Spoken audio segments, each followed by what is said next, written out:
Check the mic and make sure it sound right, boys.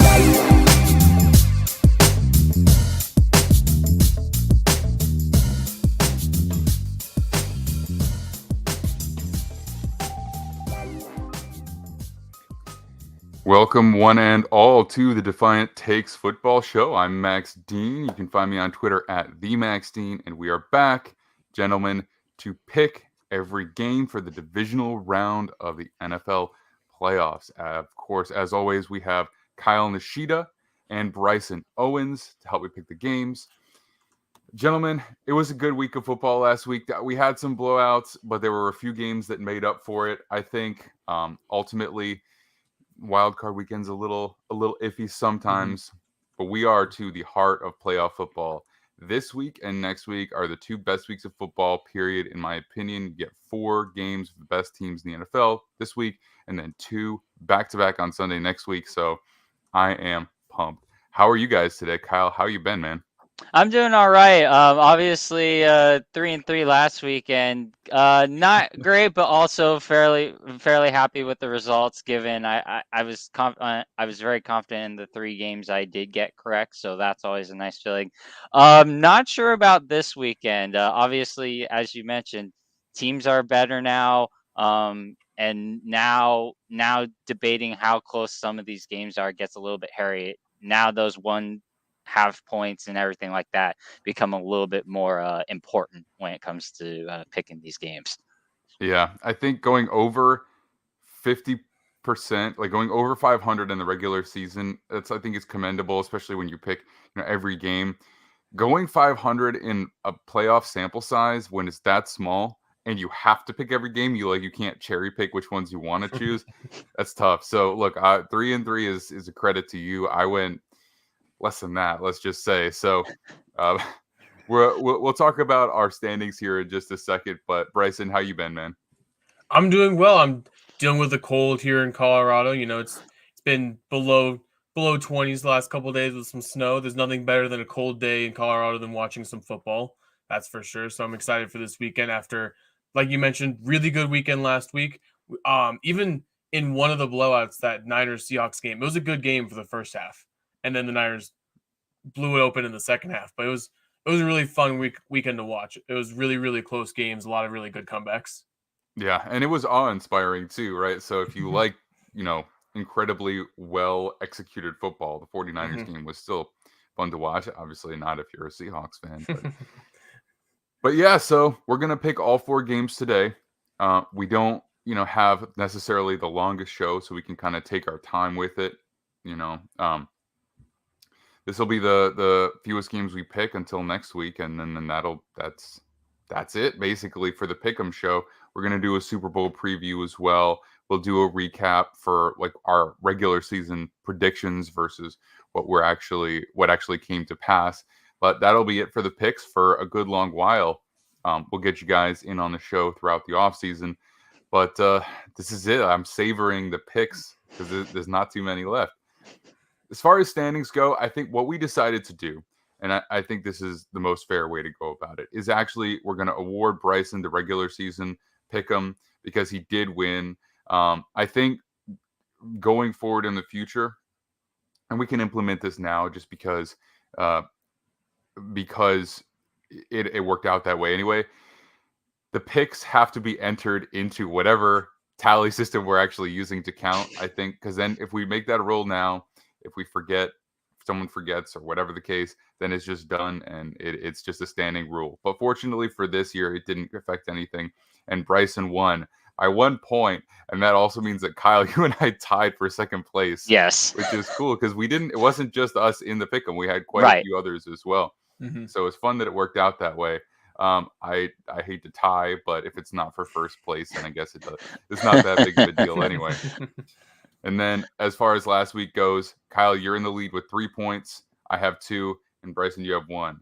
So we're the playoff pick'em is kind of condensed. So if you want to come back, it kind of puts you in a position where you might have to pick against somebody else just to, hope on the off chance that it's right. And if you do that, I totally understand. But I would say for the sake of listenership, we should say what we actually believe will happen, but we can make our official pick elsewhere if we are just trying to get that championship. But all right, guys, let's jump into it. The first one that we have today are going to be whoops, I've got my wrong things here. Okay, so the first game is the Jaguars plus 9.5, Chiefs -9. They're at home. That's not surprising at all. Pull that up. We have our report ticker on the bottom. Oh, 9.5. It has changed to 9.5. That is what you're doing. Okay, gotcha. All right. So as it stands right now, Jaguars are 9.5-point underdogs. Is that really surprising to anybody? I mean, probably shouldn't be. This is the challenging thing about the Chiefs, and it drives me crazy because if you are picking a close spread, I usually have I feel like I have a fairly good idea of who's going to win and how close it will be. And I feel like that's an easier spread to choose. If you are just if you're a team where like the Chiefs in particular, where you know they're going to win almost every game they're in, and then it's just a question of how wide is that margin? Is it 9 points? Is it 12 points? Is it 7 points? Those are the hardest games for me to pick, honestly, because I feel like if it's a 3-point spread, I kind of have a good idea of who I'm vibing with that week. This, I feel like I have not done particularly well on the Chiefs big spread games. So I'm going to roll off of you guys on this one. Kyle, what do you think? Are the Chiefs going to win this by 10 full points? Yeah, I was also in a tough situation just thinking about this game because I went back and just figured out why the Chiefs, because if in the first match of when these teams met in the regular season, the Chiefs were up by, I believe, like 27-0 or 20-0, and then I was trying to figure out why that was, because if you look at this, if you look at it, the Chiefs were -3 in the turnover margin, so like that, like it didn't match up with anything like that, and so I'm really struggling because I really want to take the Chiefs minus the 9.5 here, but I think what's going to make me take the Jags at plus 9.5 here is in terms of covering large spreads and just in covering large spreads in general this season in the AFC, the Chiefs are really, really bad. They're 2-10 against the spread this year, against the spread in conference games. So obviously, AFC divisional round conference game. I I tend to believe that I do believe the Chiefs are going to win this game. I just don't know if they're going to be able to win by the 10-point margin you need in this situation. And considering that the Jaguars seem to have this ability in the second half to make everything interesting, they fall behind very, very early in games and then just find a way to spring back. I could totally see a scenario where the Chiefs get up by 2-3 scores and then the Jaguars push it back within what the 9.5-point margin. So I'll take the Jaguars plus 9.5 here. I do believe the Chiefs will be the ultimate winner of this game, though. Yeah, I'm with Kyle on this one. I think it's pretty safe to say the Chiefs are going to win this game. They're the better team. They have the best player in the field. It's pretty safe to say they're going to win that. I don't see them winning by 10 plus points. And a big reason that is the Chiefs defense scares me. There's a lot of holes in it, and they have those games every now and then where they give up 30 points to the Broncos, and you're like, how this team gave up 30 points to that team? The Jaguars are playing at a really high level. They have a ton of momentum on their side. Lawrence is a much different quarterback than he was last time these two teams played. And I know it's in Arrowhead, one of the toughest places to play. And Andy Reid and the Chiefs, off a week of rest with a bye week, one of the most unstoppable duos in the NFL. Like in NFL history, Andy Reid, Mahomes, they don't lose off bye weeks. But I don't think the Chiefs defense is good enough to contain this Jags offense with the way that they're playing. And if there's a coach left in the playoffs who can not outcoach, but almost match Andy Reid, I trust Doug Peterson to do that. I think Doug Peterson's a very, very good coach and can game plan and make halftime adjustments enough to keep the Jags in this game. And then the Jags defense, they've been doing a lot better lately. Their defense got not really good, but they got better towards the end of the year. And a big reason for that is Travon Walker started playing better. That pass rush started producing. And if there's one thing that can possibly slow down Mahomes, there's not much. But if you can get some kind of pressure on him, he tends to throw wild passes that can turn into turnovers. And I think that's one thing the Jags have a chance to do in this game. Ultimately, the Chiefs are better. They're going to come out and win this game. I just don't see them winning by 10 plus points. It can be a convincing win and still be 7 or 8 points for the Chiefs. Yeah, this is one where I have to agree with you guys. I think we are now in the divisional round of the playoffs.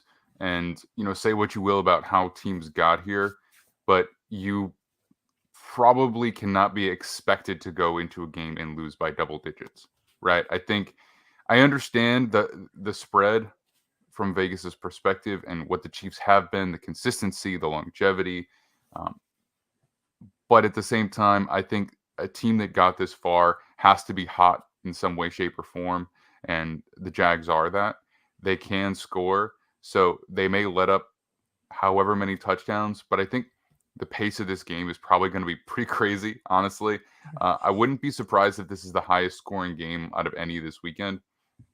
That even includes incredible offenses like the Bengals and the Bills playing against each other. I think this is the one where whatever the point total is probably going to be the highest. So I'm going to take the Jags to cover because I think they won't go like toe to toe per se, but it'll be close enough that it will be within 10 points.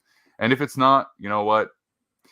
I'll just chalk up the L on that one. I mean, but I agree with you guys. All right.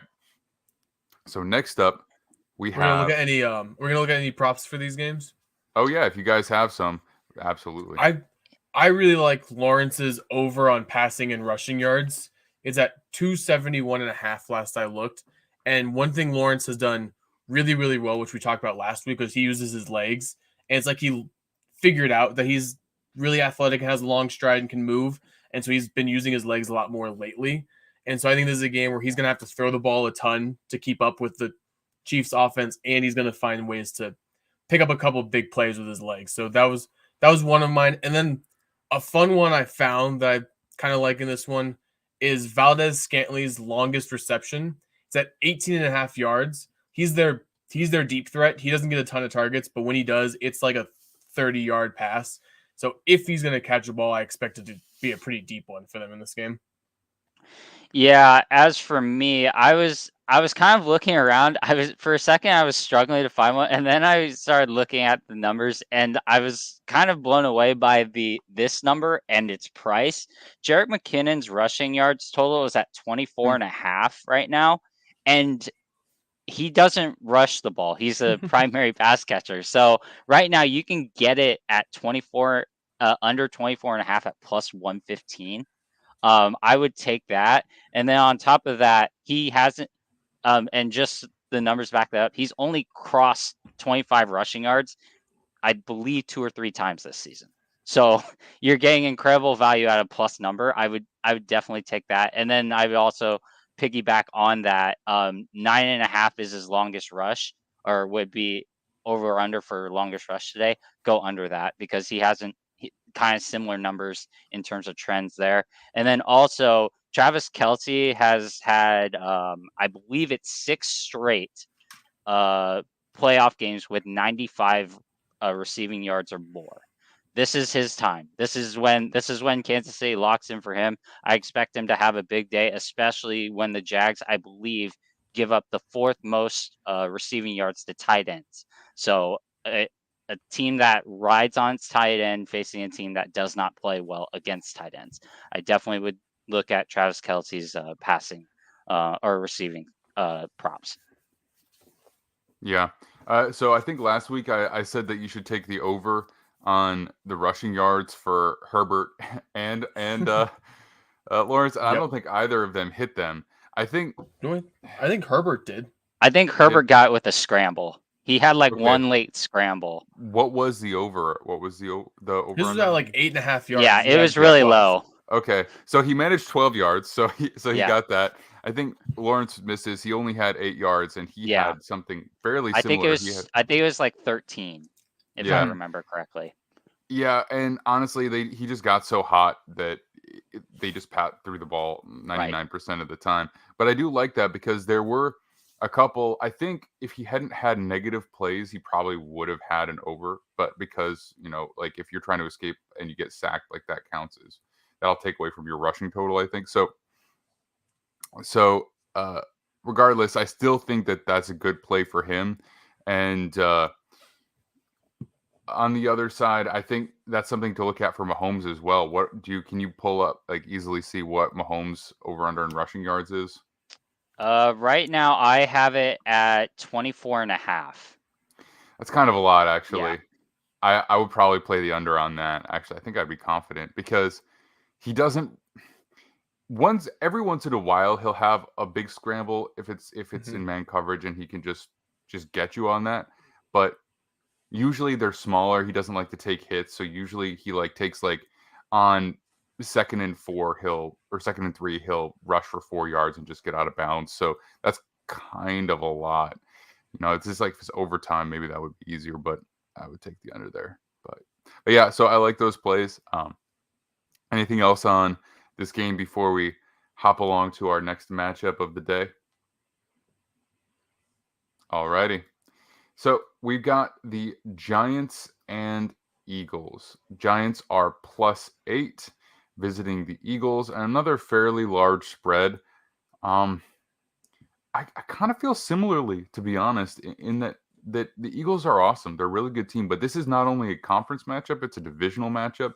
These teams have played twice already this year, obviously.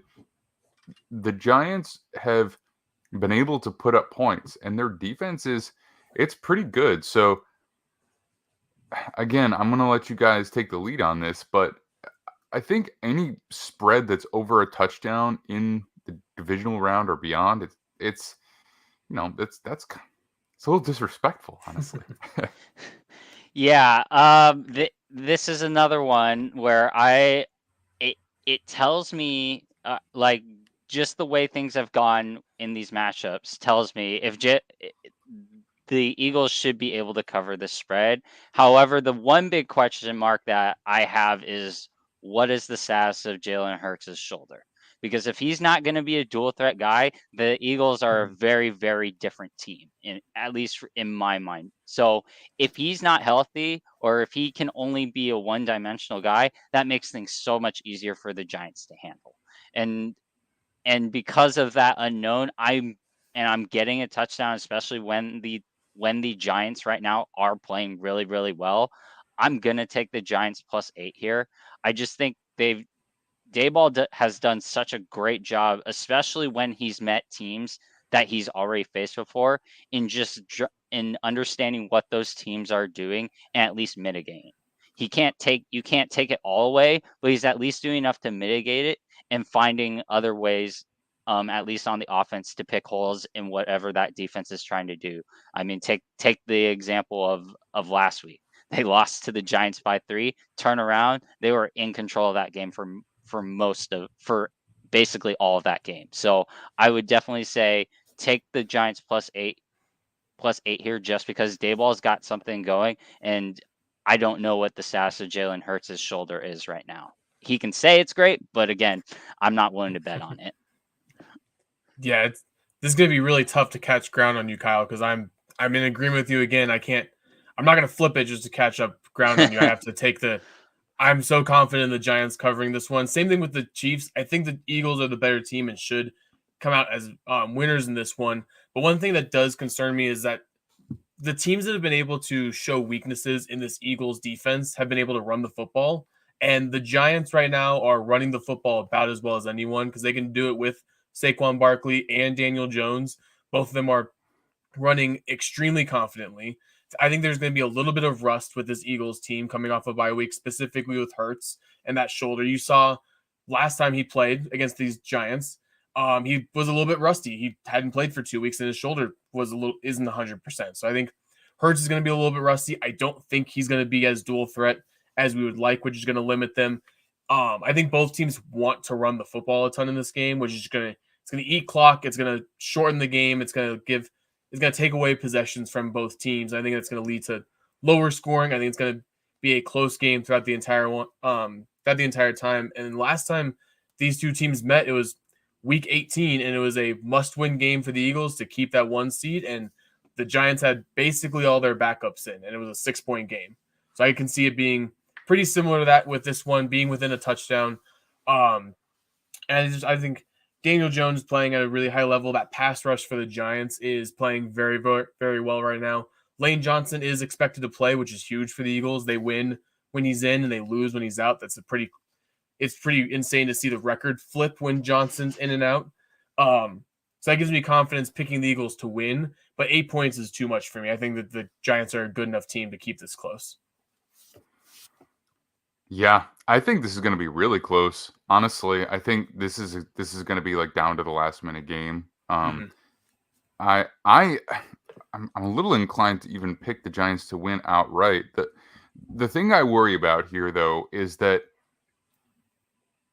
the secondary play for the Eagles is significantly better than the secondary play for the Vikings, right? So even though I do expect them to be able to move the ball offensively, especially in the run game between Saquon Barkley and Daniel Jones, I think it's going to be harder for them to pass with guys like Darius Slay and James Bradbury in coverage. Those guys are going to make it much more challenging for these kind of, I don't want to say ragtag, but, relatively unknown group of guys that are catching passes for the Giants, right? Isaiah Hodgins is, come on. You still have Darius Slayton. I mean, you've got guys who can move the ball, but I don't think it's going to be super explosive. It's going to be harder. And I think that's the one place that I would say will ultimately win the game for the Eagles, because otherwise I think they're not wildly outmatched anywhere else. I mean, the Eagles are a better overall team. They're a deeper overall team, or a more complete team, I guess I should say. But even still, I'm a little interested in picking the Giants. Like some teams you just believe in, I'm going to take the Eagles because I do think they're well coached. I don't think they're going to drop this game. I'm going back and forth in my head. I mean, I'm definitely taking the Giants to cover, but in terms of who I think is going to win, I went into this thinking I'm going to pick the Giants, but ultimately just thinking about the secondary for the Eagles, and they're without Vontae Maddox, but they still have Gardner Johnson. They still have both their outside corners. So I think I'm going to roll with the Eagles to officially win. As poorly as I did in the pick'ems, the spread pick'em, I think in the straight up pick'em, I got 5 out of 6. So I'm trying to keep that at least as a better overall record.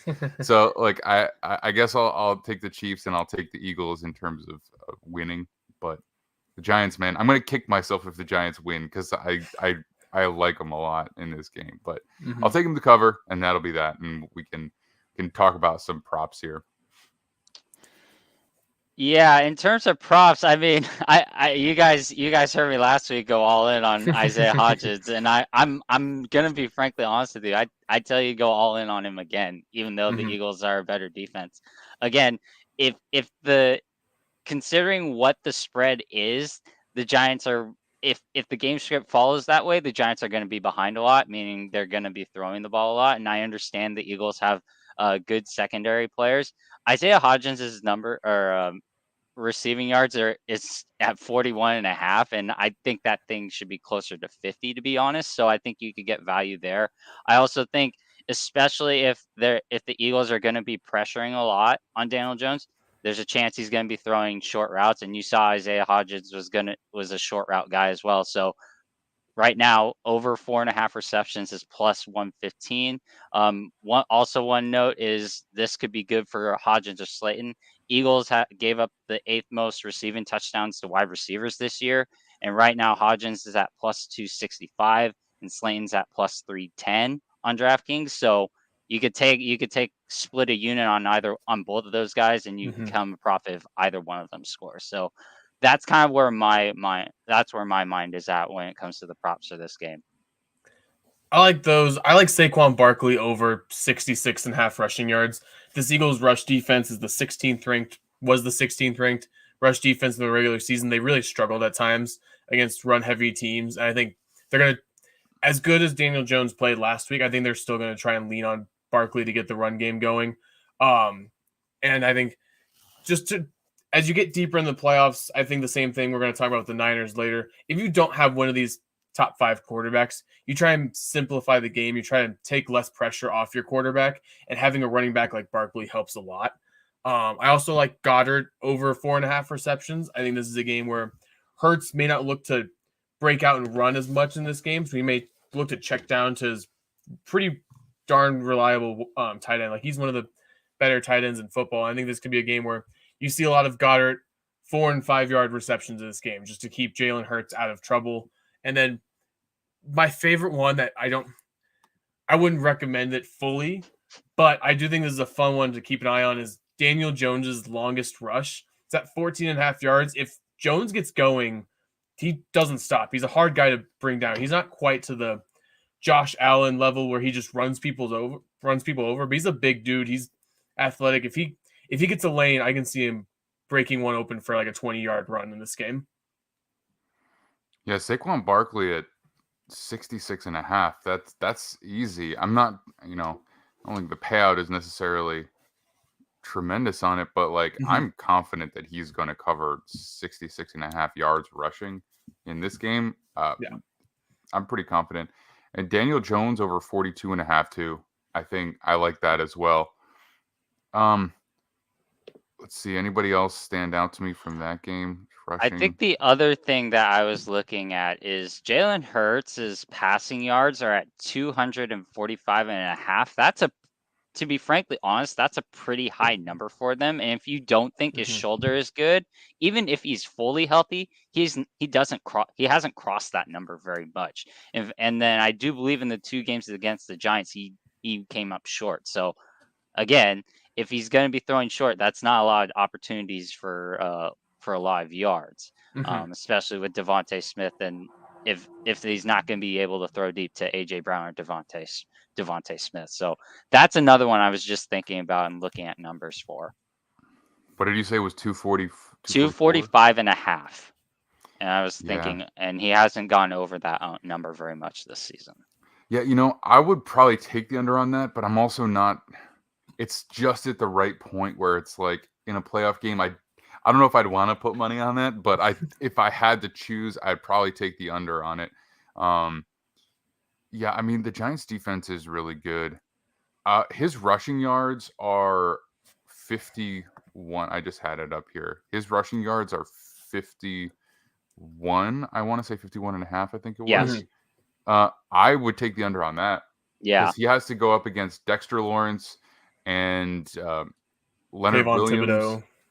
Kayvon Thibodeau, who's not necessarily like a huge rush defender, but like with those guys inside, I like that. The under on that. This is why I think this game is going to be so close, because you're looking at this and you're thinking about picking the under for his rushing yards, you're thinking about picking the under for his passing yards, and you still think they can win, but we're talking about picking the over on rushing yards for Saquon Barkley, and it's like when we actually look at these individual players, you're kind of leaning towards the statistical output for some of the Giants guys. But I think where it comes down to is sustaining drives, being able to punch it in the red zone, having big time players all over the place, right? Like, you don't know which guy is going to have a big game or if they're all just going to have reasonable statistical games, but you believe they can get it done between Hurts, between AJ Brown, between Devontae Smith, between Miles Sanders, and that offensive line. Like, they're not going to crush them. There's just no way. Do I still think they win? I think so, but this is going to be a really fun game in terms of 2 teams that are in the same division, already have a rivalry. It's New York and Philly. I mean, come on. And we got the upstart versus the team that dominated the regular season. This is what playoff football is all about for me. Like, I'm really excited. But I think that's all I got in terms of props. You guys have anything else you want to throw in there? I'm good. I think I'm good as well. All right. On to the Sunday slate of games. We have the Bengals plus 5.5 at the Bills minus 5.5. Now it's at technically, but I believe that this is a game that's played in an independent, neutral site. Is that correct? Am I right on that? No, it's in Buffalo. It is in Buffalo. Is this would that only have been for the AFC Championship game? It's only for the AFC Championship. Okay. All right. So, all right. Well, I think it would have been. I think it would have been had Buffalo lost Week 18 and Cincinnati won, because they would have had the same record. Oh, that's right. Yeah. That's right. Okay. All right. Well, that does make a difference, because Buffalo is a really hard place to play in the playoffs. So, not because of the cold weather, because we're talking about Cincinnati, like they're used to all of that, but just the vibe. I mean, these Bills fans have been waiting for so long for a chance to get back to the Super Bowl with this core. Last year, it was so close. It felt like it was in the palm of their hands, and then they lost in the divisional round to the Chiefs. Obviously, the Bengals went on to the Super Bowl. So, I mean, let's be honest. We kind of always knew that the AFC was going to be through these two teams, the Bengals, the Chiefs, and the Bills, depending on which viewpoint you're taking it from. And minus 5.5, I don't know. This Bengals team is quite good, but there is going to be some crazy vibes in that stadium. I mean, vibrations, literally the whole place is going to be electric. So I think that would be a really cool game to see live. And I'm sure you'll feel it through the TV as well. But Kyle, do you think that the Bills can cover a minus 5.5 spread? I mean, I understand them being favorites, but it almost feels like in this game, like it's like, I think 2.5 is like a reasonable spread for these teams. Like, how do you choose more than that? Yeah, I mean, to be frankly honest, this is definitely the most difficult one I had in terms of just thought process and everything, mainly because I don't know if I was so turned off by both of these teams' performances, to be frankly honest, last weekend. I thought it was inexcusable what the Bills did to not at least win that game by a touchdown. And to be frankly honest, the Bengals should have lost that game. If Tyler Huntley doesn't do what he did, the Bengals are fighting and scrapping just to get that game into overtime, to be frankly honest. So I'm going back and forth, because I do believe the Bills should win this game. However, they are so dependent on Josh Allen. They're like Cam Newton dependent on Josh Allen when it comes to things. And Josh Allen has shown he is turnover prone.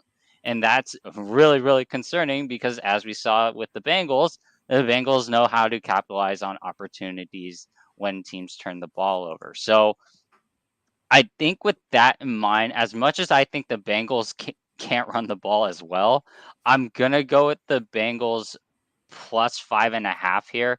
I think they'll do the short passing game, much like they did a lot against the Ravens, and just try to keep the ball out of, or just try to keep Joe Burrow from taking extended hits, knowing that their offensive line is really banged up and they're playing a lot of backups right now.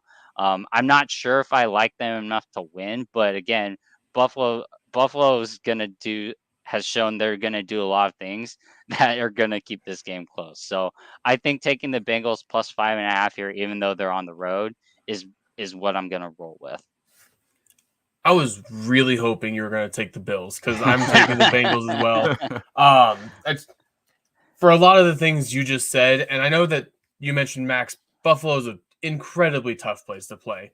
Those fans are passionate. It's going to be loud. It is going to be cold, which still does affect people. But I've seen Joe Burrow go into Kansas City, arguably a tougher place to play in the playoffs, in the AFC Championship game, and beat him. And beat Patrick Mahomes. I saw him do it again this season. Beat Patrick Mahomes in Arrowhead. So I'm not worried about Joe Burrow showing up against Buffalo. I think what the Bills showed last week is exactly what Kyle just said. Josh Allen can get a little too Superman for my liking. I think he does need to try and calm things down a little bit. I know they're really dependent on him, but he doesn't always need to truck people and throw a ball, try to thread the needle into triple coverage for Stephon Diggs and all those kind of things. So I think I'm a little bit worried about Josh Allen having a couple turnovers in this game.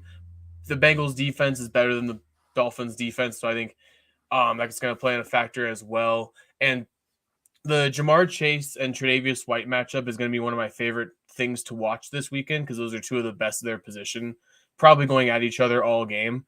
But then you've got Tyler Boyd, you've got T. Higgins right after that. So the Bills are going to have their hands full with this receiving unit for the Bengals. And at the end of the day, I can't bet against Joe Burrow. He has shown up time and time again in these type of situations. He is Joe Cool for a reason. And in a game like this, where it's going to be a ton of emotions, like you mentioned, Max, I think a big thing is going to be who can keep their composure a little better. Things get heated. Who can just kind of like calm down, take a step back, and play their style of football. I believe in the Bengals being able to be a little bit more calm than the Bills in this one.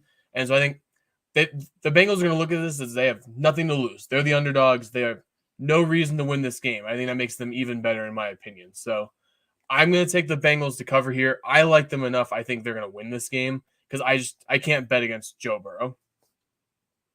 Well, at least we have different on just one single thing so far because I'm going to take them to cover the Bengals, but I'm not going to take them to win. For me, okay, this is a 3-piece explainer. Okay, it's pretty simple. Bengals cover 5.5, Bills win, and take the over on Josh Allen's rushing yards, which were 46.5, I think. Mm-hmm. Easy, because this game is going to be tight. I think Josh Allen designed rushes are break glass in case of emergency. We don't want to put too much on film. We don't want to beat him up too much. The Bengals and the Bills, hate to say it, but both were looking beyond their opponents last week. They were looking at each other and at the Chiefs and at the Super Bowl. And it was ugly. They got it done because that's what they do. But now they're here. They're in the game that they are playing. The Bills lost to the Chiefs last year. They watched the Bengals go to the Super Bowl. They played both of these teams in the regular season, sort of, but but they know who each other are, and they know that they need to win. So that break glass in case of emergency designed rushing attack is going to happen today, and it's going to continue next week versus the Chiefs if they do win, which I think they will. And that is going to be a path to the Super Bowl for them. And they've avoided it for most of the year. Yeah, Josh Allen scrambles and builds rushing yards that way. But that's going to happen. He's going to get passing yards, and they're also going to do the designed rushing. Because I've seen the Bills wait and try not to use that as much as possible. And then when they need it, they've done it. And they've been chaotic this year, but still winning games. There's going to be a point in this game, either right off the bat or around halftime, if they don't feel like they have enough of a lead, where that is going to start. So they're going to win. They're not going to cover, and that's how they're going to win.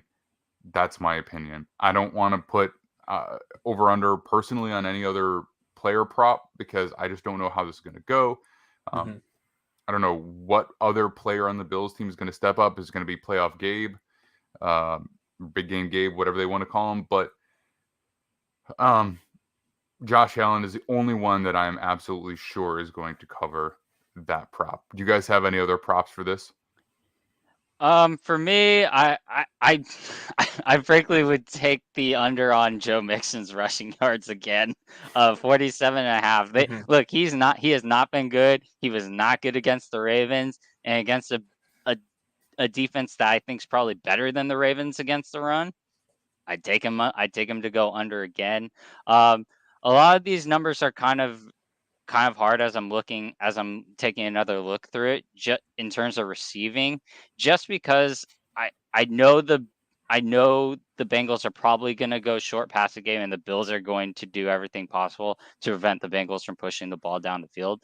So I'm really tempted to focus more on receptions as opposed to receiving yards. Don't necessarily see anything I love yet, but see if there will be some movement. I do think it's worth noting there could be a potential bits of snow falling during the game tomorrow. I did see that the forecast has like some snow falling during when the game starts. So that's another thing I'm just going to be paying attention to tomorrow. To go along with the Allen rushing props, I like his just passing and receiving and rushing yards in this game is at 333.5. That sounds like a ton, but Josh Allen has to do everything for this team. So if you think his over on rushing yards is going to hit, I think that's a pretty safe one to take as well, because he's going to have to throw the ball a ton to keep them in this game as well. No one in this world is going to take this but me. I love Joe Burrow to not throw an interception. You have over under half an interception in this game. Is that plus money if you take the under? He's only thrown 2 in his 5 career playoff games. He just doesn't. It seems like in these higher leverage games, he's really good at not turning the ball over. I saw that too, and I like it. So I like that one a lot. And then the only other one, this one's the one I'm least confident in. I like Jamar Chase's over on receiving yards. Is at 84.5. I know he's going to go against Tre'Davious White a ton in this game, but every big down, Joe Burrow's going to look at Jamar Chase. That's what they've done their entire career so far together. If they need a big third down, he's throwing to Jamar Chase. So I think just out of the fact he's going to get a ton of targets, I think he's going to catch enough balls to reach that 84.5 mark. The only thing I'm worried about with Burrow, and I think what I would say is if the prop was like over under half on turnover worthy throws, then I would take it. But just because you have the opportunity for tip balls at the line, or even like a player just bobbling a ball and it going into the hands of the defender, a half is so, because it's only one pick and you're done. So, but I hear you in terms of the way he plays, because when I first saw that, I was like, that's interesting. I have a good feeling about him, but at the same time, there's a lot of variance that goes into something like that. And if you only have one pick to win, but at the plus money, I get that too. So that's not bad. It's a bit of a swing, but I think he does play better in the more high leverage games. I agree with you there. I think Joe Burrow, I'm telling you right now, I'm calling my shot. He's going to be my MVP pick for 2023 when we do our preseason show. I think he's incredible, and I think that next year is his year. I think he's going to miss the Super Bowl, and I think he's going to lose this game. So he's going to come off a season where they went to the Super Bowl and lost, went to the divisional round and lost. And I think he's going to come into next year and just be on an absolute tear and probably make it back to the Super Bowl again. But again, that's far off, but that's just how I feel about him as a player.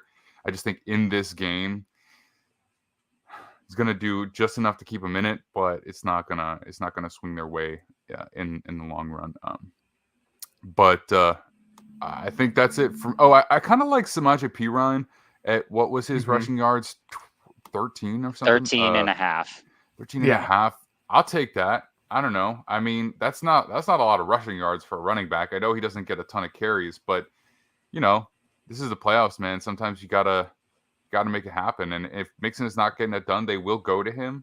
And just you can get 13 yards, 14 yards on one rush. So I'll take that too. Any other props, guys, for the Bengals and Bills? I'm good. All righty. That takes us to our final game of the weekend. And this is what I'm talking about, man. These are all great games. Cowboys +4 at 49ers. All right. I think this is the closest spread of the weekend. Is that right? Yep. I think this is going to be the widest point differential. Honestly, this is the one game where I think I might actually take the favorite comfortably. Kyle, what do you think? Do you think the 49ers, they're probably not going to do what they did at the Seahawks, but do you think that they've got that in them, or do you think after the Cowboys' performance last week, they are here and might even win this game? Where you fall on that? I'm kind of in similar thought process with you. Look, I thought what the Cowboys did against the Bucs was impressive. But then again, Bucs are not a very good football team.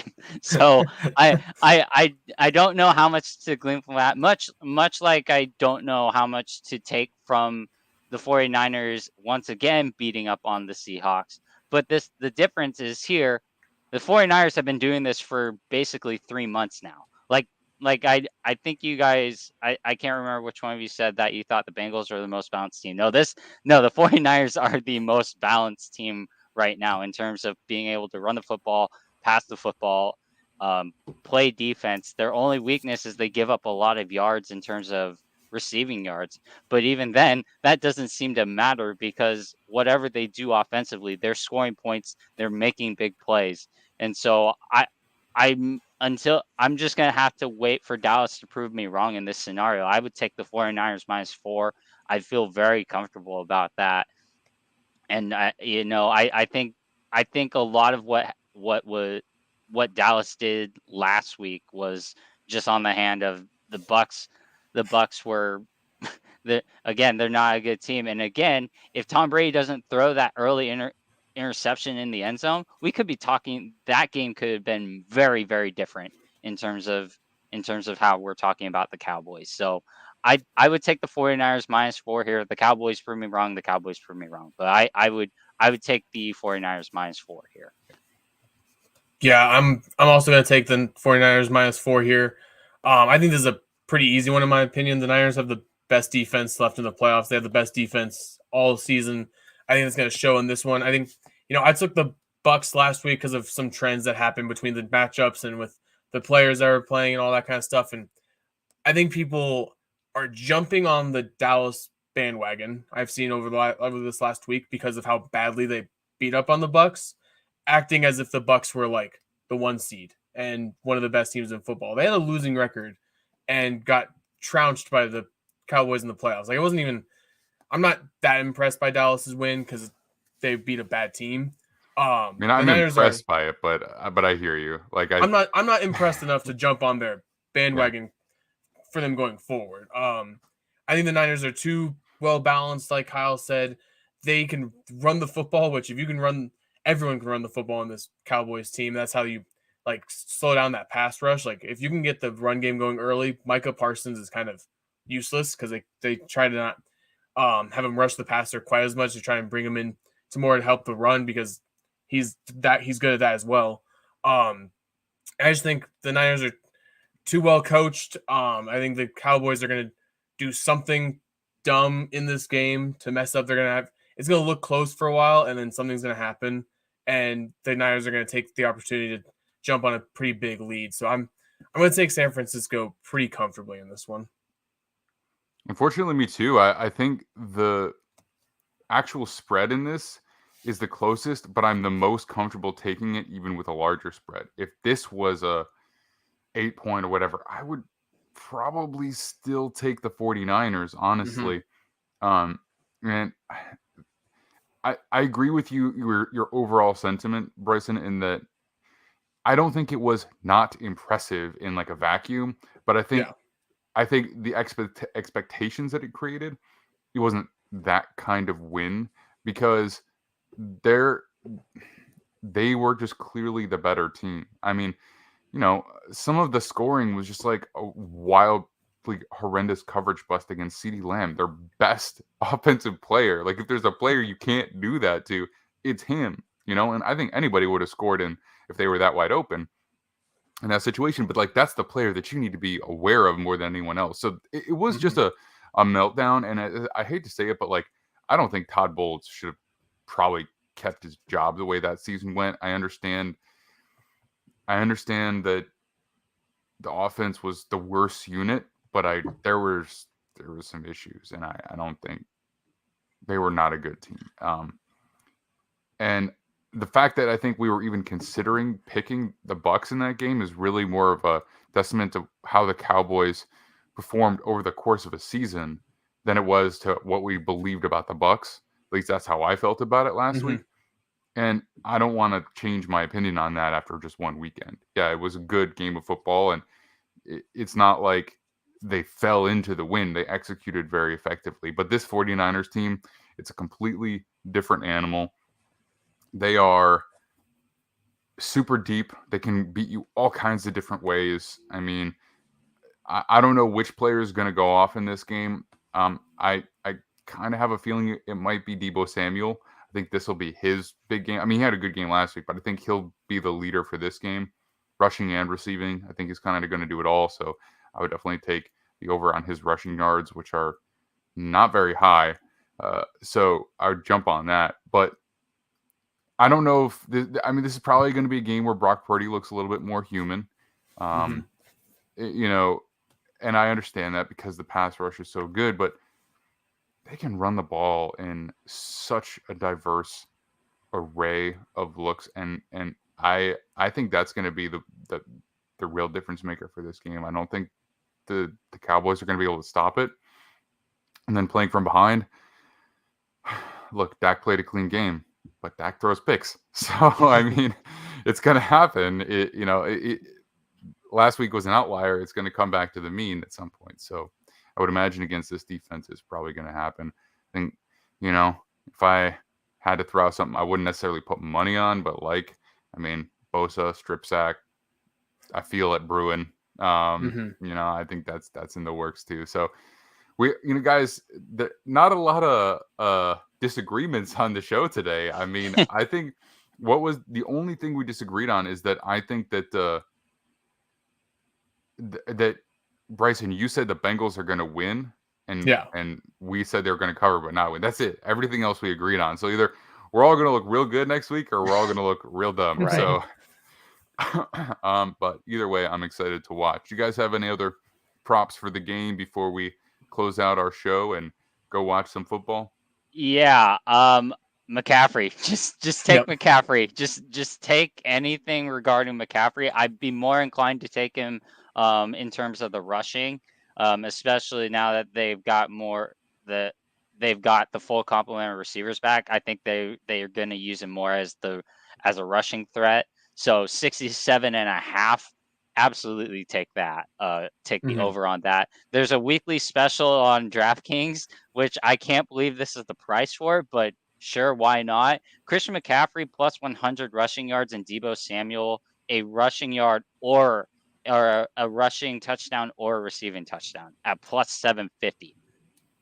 Take a gamble on that, because if the script goes the way we're thinking, McCaffrey's going to have over 100 yards, and Deebo's definitely going to see the end zone once. And also to back that up, Deebo Samuel or the Cowboys gave up the most receiving touchdowns to wide receivers this season. So either Ayuk or Deebo are going to see the end zone, or potentially both are going to see the end zone in this game. So those would be the players I'd focus on in terms of the props. Yeah, I was also on McCaffrey. I took his over on his rushing and receiving yards just because he doesn't always necessarily have the biggest rushing game, but he always gets involved in some way in the passing game. So I think if you take that, he may get to like 60 rushing yards, but he might also have like 50 receiving yards. Right. Pretty easily. So I like that one a lot. I'm going to try not to butcher his name, but Talanoa Hufanga over on 4.5 tackles. That man is everywhere on the football. Oh, that's field. I watch him. Every time I watch a Niners game, he's like in on every tackle. It's insane to watch him play. And then another sneaky one, I like to find these kind of like sneaky ones not a lot of people look at. I like Noah Brown over 13.5 receiving yards. Dak loves throwing to Brown. He has CeeDee Lamb, he has Michael Gallup, he has Schultz who gets involved a lot, but for whatever reason, he looks to Brown a ton, and that could be as easy as one catch for Brown could be like 15 yards, and then there you go, you're done for the day. So I like that one a lot too. Yeah, I'm a little concerned about 67. I mean, if I had to guess, I guess he's 67.5 is probably going to cover it for McCaffrey, but I don't know if I'd want to bet it just because he doesn't always get all of his, like he has a super high yardage total at the end of the year, but in any given game, sometimes it's passing more than anything. I'm going to come back and just hammer that Deebo 17.5 yards rushing. You could have 17.5 yards rushing in the first drive, and it's minus 127. But I mean, like I'm that confident in it. Like I would definitely put down money on that, especially with the way that the the Cowboys are against the run. I mean, you got him lined up against Trayvon Diggs, then throw him on a sweep and just send him around. I mean, like, honestly, they're just going to get him away from Diggs if they can, put him in the run game, and just I think that's way too low personally. So he'd smoke Diggs either way, to be frank, because Diggs is going to try to do something, and Debo's going to smoke him when Diggs tries to make the big play. So yeah, let me just see what are his receiving yards over under real quick. I will add 54.5. Yeah, I will also add Gallup's at 18.5 for his longest reception again, and I don't know why. I would take the under on that once again. He has not covered that number in a month, or in more than a month. So I understand that the 49ers give up yards, but again, Gallup's not getting down the field. The teams know that he's gonna be there. He's gonna be a guy that goes deep. They're gonna play over the top on that, or at least guard against that, and let CeeDee Lamb or Dalton Schultz do all the work, and force Gallup to be more of the underneath guy. Yeah. Well, Christian McCaffrey, I'm not sure I love the over on his rushing yards, but 34.5 receiving yards, easy. Again, one or two plays he can do that. So even if he has a quiet day receiving, like that's a bad day receiving for him. So I think that's an easy choice. And Debo at 54.5, I might take it, but I'm not like hammering it. Jawan Jennings 17.5, take that. Mr. Third Down, I think he can finish that. And then what do we have? We have Juszczyk for 3.5 on BetMGM. I was just about to say, dude, 100%. Like, he's going to catch one pass in this game for 3.5 yards. I think I'm good with that. All right, any others, guys, or is that going to do it for the divisional round pick'em show? I think I'm good. Yeah, I think I'm good as well. All right. Thank you for joining me, fellas. Big shout out to Noah Ashley, our producer. Forgot to hit you at the top of the show. Sorry about that. At No Ashtray Sports on Twitter. I meant to introduce you too, man. Hop on the line and say hi to everybody real quick. Hey, no problem. What's up, boys? Great show today. Appreciate it. Good to talk to you as always. We'll see you again in a couple of days on Monday when we do our recap show. Rely on this guy for everything. So I just want to reiterate, couldn't do this without you, man. Kyle, let everybody know where they can find you until we talk to you again. I think we're going to do a show Sunday next week because all the games are on Sunday. So we don't need to do a day in advance. So Sunday, 11 a.m. Eastern, be here for Kyle and Brison. But Kyle, till then, where can people find you? Yeah, you can find me on Twitter at Kyle_Nishida, also here on the Defiant Takes Football, and then Gridiron Heroics as well. Beautiful. And Brison, how about you, man? You can find me on Twitter at Brison Owens 16. You can see me on Defiant Takes Football, Gridiron Heroics, and DenverSportsBetting.com. Beautiful, guys. All right. Find me on Twitter at TheMaxDean. You can find Defiant Takes Football at Defiant Takes on all social media outlets.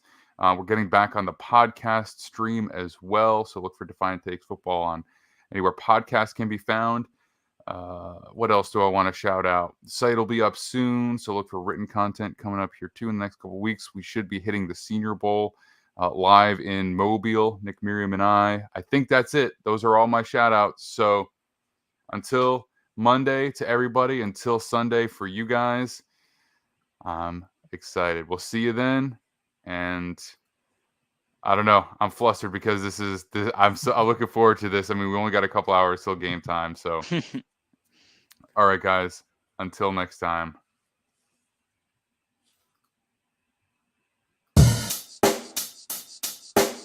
Check the mic and make sure it sound right, boys.